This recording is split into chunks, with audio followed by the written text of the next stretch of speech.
Fun fact, cardiovascular disease is the #1 leading cause of death in the United States. It's not crime, it's not guns, it's not violence, it's cardiovascular disease.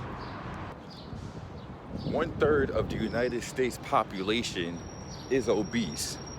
That's 33.8% of our population that's obese.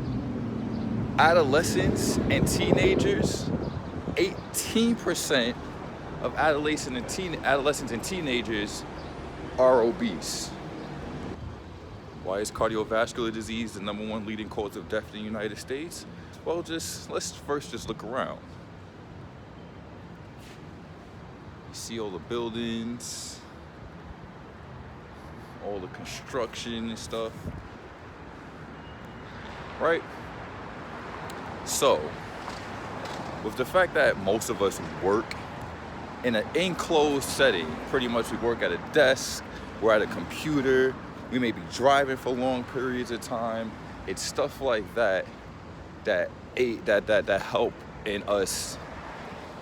They don't help at all. Scratch that, okay? I'm looking for a choice of words. What I'm trying to say is because we're in these enclosed settings, we're very inactive throughout the day. And the less activity we do, that has very, very bad effects on the overall body. We're not getting, blood circulated. We're not strengthening muscles. We're not getting enough oxygen to the body. There's a whole bunch of bad effects for not staying physically active throughout the day. But in our society now, we work in one of these buildings, we work in one of these offices, we're working for 40+ hours, we're sitting down, we're driving, we're in traffic for 2 hours. Not much overall physical activity is being done. Another reason is we have bad habits, and I'm talking about generations of bad habits, okay? It's not, your bad habits are deeper than what you may think, okay? This is generational. So because of bad habits, and when it comes to bad habits, it's eating lifestyle, how you pretty much live your life. And I'm not here to judge anybody on how they live their life, but it's like if you're a person who eats out consistently, that's gonna have pretty bad effects on your body. If you don't work out at all and eat like crap, there's gonna have bad effects on your body. If you're 15, 20 pounds overweight and you still eat like crap and you're still trying not to do anything about it, it's going to have negative effects on your overall body. Now, bad habits such as, skipping breakfast is something that bothers me personally. Why? Is because a lot of people would say, well, I'm only eating maybe 1 to 2 meals out the day, but still struggle with gaining weight. And then I ask them, well, why don't they eat breakfast? And they say because most of them say they usually, don't have time. Now, I understand that, not having time, and some people may not just be into breakfast. But the reason why I say that is because what happens is a lot of people don't eat breakfast, right? They skip breakfast. And if you think about from the time when you woke up to, let's say you work the typical 9 to 5 and you don't go to lunch until, let's say 11, 12 o'clock, 6 to 8 hours usually has passed, 6+ hours has usually passed of when the next time you ate, right? Now, usually the reason why they say breakfast is the most important meal of the day is because, depending if you're fasting or whatever, but we're just gonna keep it simple.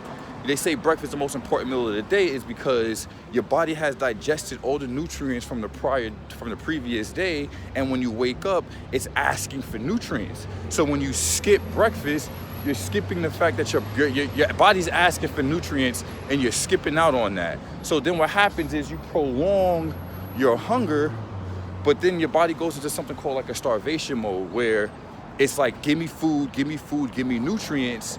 And from there, that's when we make a lot of bad decisions. We walk and we're like, I need some type of energy, so we're grabbing a snack.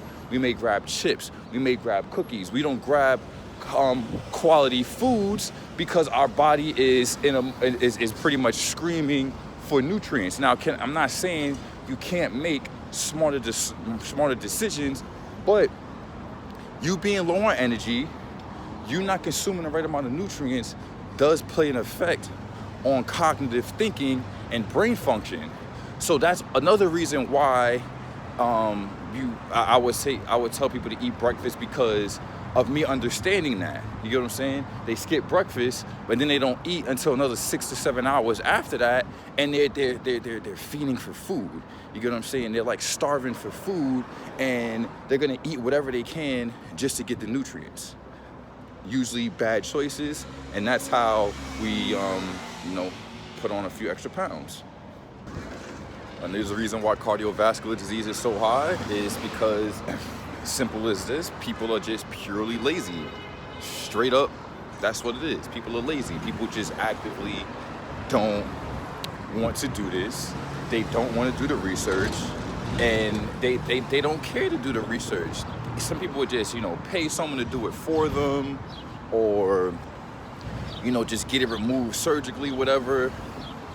But and that to me is really what the big issue is. It's the fact that people are lazy and they expect results to happen instantly, right? People expect to see major differences in 21 days. You know what I'm saying? Because they lose 5-7 pounds and 14, 21 days, they think it wasn't enough, or it's not working. See, that's the problem right there with the whole instant gratification thinking, and having unrealistic overall goals, and that's why people usually don't stick to this.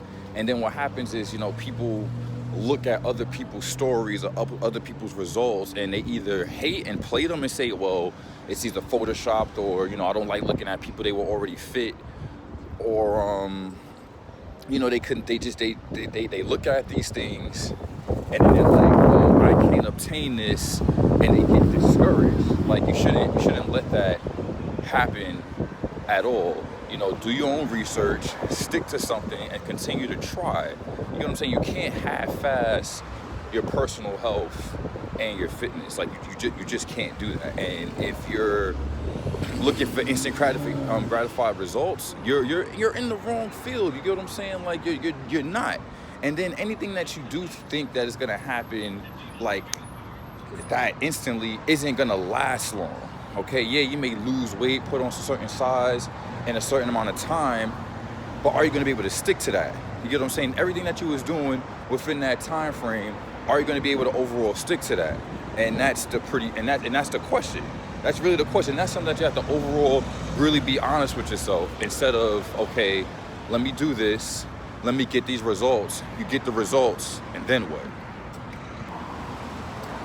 And last one, guys, is a lack of knowledge. A lot of people just don't know. Like I said, they don't do the research. They don't choose to do the research. They may pay someone to do it for them, and fine, whatever works for you, I guess. But the real big problem is the lack of knowledge. The lack of knowledge when it comes to just health, when it comes to what to eat, when it comes to how to eat, and then especially when it's you looking for help. Because this industry, when it comes to health and fitness, is meant to keep you confused. I'm gonna let you know that right now. It's meant to keep you confused. It's meant to keep you, guessing, not being sure, because it's just way more lucrative if you're confused. If you had the answers and you knew what to do, there wouldn't be a need for a lot of things. All right, but keeping you guys confused causes a need, causes you to, pretty much you need someone, you need something, you need this, you need that, and you don't want that. All right, you want to be able to have the leverage. You want to be able to know, okay, I know what to do. I may just want another suggestion, or I may want a different kind of tip, but you don't want to necessarily have to rely on someone or someone else without you being able to have your own 2 cents. All right, guys, fun facts.